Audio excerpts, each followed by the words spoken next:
नमस्कार शेतकरी बंधूंनो, मी डॉक्टर शुभांगी नारकर। मागच्या व्हिडिओमध्ये आपण कापसामध्ये येणाऱ्या विविध किडींबद्दल आणि अळीबद्दल आपण चर्चा केली होती। ह्या व्हिडिओमध्ये आपण चर्चा करणार आहोत कापसामध्ये येणाऱ्या विविध रोगांबद्दल। कापसामध्ये जर बघितलं तर जीवाणुजन्य, बुरशीजन्य दोन्ही प्रकारचे रोग येतात। आता जर बघितलं तर कापसामध्ये व्हायरस पण येतो, कारण की काय होतं की जेवढ्या प्रकारामध्ये इन्सेक्ट, त्याच्यामध्ये जर बघितलं आपण तर पांढरी माशी आहे आणि त्याचबरोबर हॉपर पण फार मोठ्या प्रमाणामध्ये येतो, थ्रिप्स पण येतो तिथं। तर हे काय करतात की हे सगळ्यात महत्त्वाचं म्हणजे व्हायरसला घेऊन येतात, त्याच्यामुळं वेळेत कीड नियंत्रण करणं फार इम्पॉर्टंट आहे। आता जर बघितलं आपण तर सुरुवातीच्या काळामध्ये पानांवरती टिपके दिसतात, आपल्याला देठांवरती टिपके दिसतात, स्टेमवरती टिपके दिसतात।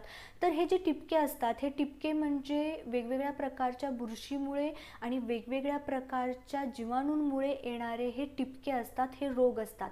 आता ह्या टिपक्यांमध्ये जर बघितलं तर जो जीवाणूजन्य जो टिपका असतो, जो जीवाणूमुळे येणारा टिपका जो आहे, तर त्या टिपक्याच्या बाजूला न एक पिवळस कलरचा न एक अशी रिंग तयार होती। तीच काय होती आपल्या बुरशीजन्य करप्यामध्ये तशी ती रिंग दिसत नाही। ह्याच्यामध्ये दोघांमध्ये पण एक ब्राऊन कलरचे टिपके असतात, पुढे जाऊन ते एकदम डार्क ब्राऊन ब्लॅक होतात, म्हणजे तपकिरी रंगाचे टिपके म्हणतो आपण, नंतर परत ते काळे होतात। दोघांमध्ये पण एकाच प्रकारचे असतात, पण मेन फरक कसा ओळखायचा की तो म्हणजे की ती पिवळट कलरची जी रिंग असते ती आपल्या जीवाणूमध्ये येते, आपल्या बुरशीजन्यामध्ये येत नाही ती। आणि जीवाणुजन्याचं जे टिपके आहेत ना, जर तुम्ही कधी बघितलं असेल कापसामध्ये, तर त्या कापसाच्या ज्या पानांच्या शिरा असतात ना, तर त्या शिरांमध्ये त्या सगळ्यात महत्त्वाचं पहिल्यांदा येतात।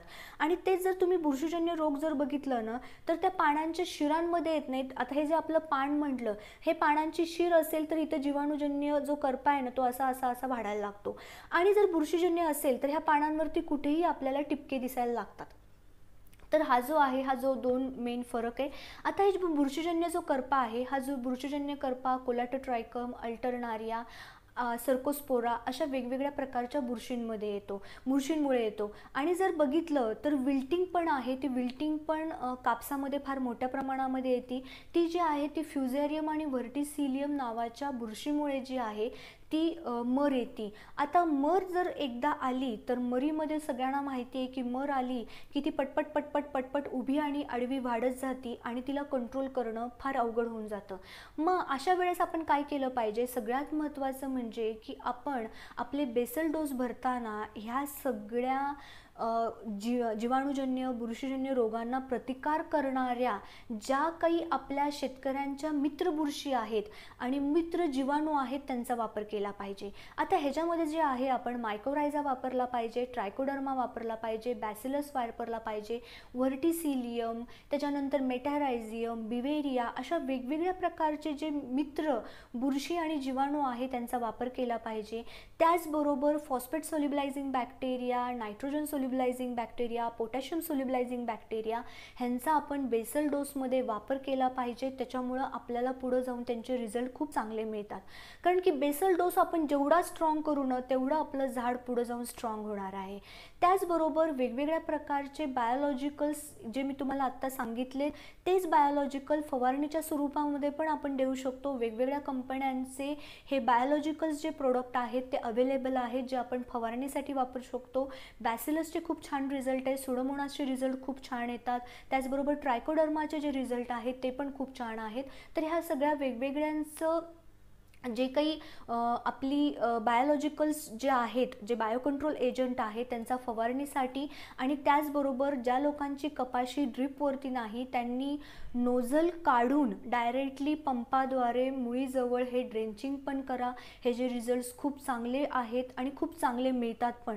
जर सुरुवातीला जर तुम्ही आत्ता टाकलं तर तुम्हाला पुढे जाऊन त्याचे रिझल्ट मिळणार आहेत। जसं आपलं मूल जन्माला आलं की आपण वेगवेगळ्या प्रकारचे टीके देणं, त्याला गुटी देणं, गुटीमधून आता एक नवीन फॅट आहे की सोनं उघडून देणं, का कारण की बुद्धी चांगली होती, हे आपण तो जन्मल्यानंतर आपण का देतो, जेव्हा तो 1 महिन्याचा, 2 महिन्याचा, 4 महिन्याचा, 5 महिन्याचा नसतं तरी आपण आपल्या बाळाला हे सगळं देत राहतो। मग आपण आपल्या पिकाला का देत नाही, आपल्या पिकाला पण देणं फार महत्त्वाचं आहे। जर तुम्ही सुरुवातीला त्याच्या लहान अवस्थेमध्ये जर आपण त्याला हे सगळं दिलं त्याच्या बाल अवस्थेमध्ये, तर ते पुढे जाऊन जेव्हा आपल्याला उत्पादन देणार आहे, जेव्हा त्याला फूल लागणार आहे, जेव्हा त्या फुलाचं सेटिंग होऊन जेव्हा कपाशी बोंड बनणार आहे आहेत त्यावेळेस ह्याचा नक्कीच आपल्याला फायदा होतो. त्याच्यासाठी आपल्याला आत्ताच काम केलं पाहिजे. तसंच मार्केटमध्ये केमिकल आहेत, बायोलॉजिकल्स आहेत, बॉटॅनिकल पण अवेलेबल आहेत. तुमच्या पिकाची किती रोग आलेला आहे त्याच्यावरती, स्टेजेस काय आहेत आपल्या पिकाच्या, ह्या सगळ्या बघून जे आहे ते आपल्याला केमिकलचं सिलेक्शन करायचे. मार्केटमध्ये n numbers of chemicals available आहेत, ज्याचे रिझल्ट्स तुम्हाला आवडतात ते तुम्ही वापरा. कंटिन्युअसली एकाच प्रकारचं केमिकल घेऊ नका, कारण त्याच्यामुळे रेझिस्टंट डेव्हलप होतो. जर समजा तुमचं ड्रेंचिंग करताय तुम्ही, कार्बन डायझिम आहे, कार्बन डायझिमचं पहिल्यांदा तुम्ही ड्रेंचिंग करा, कॉपरचं ड्रेंचिंग करा, त्याच्यानंतर तुम्ही रेडोमिल्ड गोल्ड घ्या. म्हणजे असं हळूहळू जे आहे ते आपण आपले जे फंजीसाईड्स आहेत ते फंजीसाईड्स असे वेगवेगळे तुम्ही वाढवत जावा, जेणेकरून आपल्याला मरीला खूप चांगले रिझल्ट मिळतील. फवारणीमध्ये जर बघितलं तर फवारणीमध्ये पण तुम्ही सुरुवातीपासून म्हणजे तुम्ही वेगवेगळ्या प्रकारचे कुमानेलपासून ते तुम्ही M45 पासून साप, कार्बन डायझिम, तुम्ही कुठून म्हणजे सुरुवातीपासून शेवटपर्यंत तुम्ही ॲझॉक्सिस्ट्रॉबिन घ्या किंवा मग तुम्ही स्कोर कवचपर्यंत तुम्ही जाऊ शकता. असे वेगवेगळ्या प्रकारचे मार्केटमध्ये बुरशीनाशकं अवेलेबल आहेत. जर आपण जीवाणूनाशकांबद्दल जर बोललो तर स्ट्रेप्टोमायसिनवरती बॅन आहे, त्यामुळे मी म्हणते की शक्यतो स्ट्रेप्टोमायसिन तुम्ही अवॉइड करा. तुम्ही कासुगामिमायसिन किंवा व्हॅलेडामायसिनचा तुम्ही इथे वापर करू शकता, किंवा जसं मी तुम्हाला सांगितलं बॅसिलस सुडोमोनासचा पण तुम्ही वापर करू शकता. आणि अशा वेगवेगळ्या प्रकारच्या बुरशीनाशकांचा, जीवाणूनाशकांचा वापर करा आणि आपलं पीक वाचवा. प्रिव्हेंटिव्हमध्ये जेवढं काम करता येईल तेवढं काम करा, कारण की काय होतं, तहान लागल्यानंतर आड खांद्याला गेलो तर वेळ लागतो. तसंच रोग आणि कीड आल्यानंतर जर आपण पळापळ केली तर त्याच्यामध्ये आपलं खूप नुकसान होतं. खूप जास्तीत जास्त स्प्रे काढावे लागतात, पीक आपल्या हातातून जातं, खर्च पण तेवढ्याच प्रमाणामध्ये आपला वाढतो आणि मग आपल्याला ultimately end of the day म्हणजे हार्वेस्टिंग झाल्यानंतर आपल्याला इच्छित असे आपल्याला फायदा होत नाही. आपली त्यामुळे इकॉनॉमिकल कंडिशन जी आहे ती वाढण्याच्या ऐवजी आपली कमी होती. त्याच्यामुळे प्रिव्हेंटिव्हमध्ये काम करा. हा व्हिडिओ आवडला असेल तर लाईक करा, शेअर करा, कमेंट करा, सबस्क्राईब करा. Thank you so much. धन्यवाद.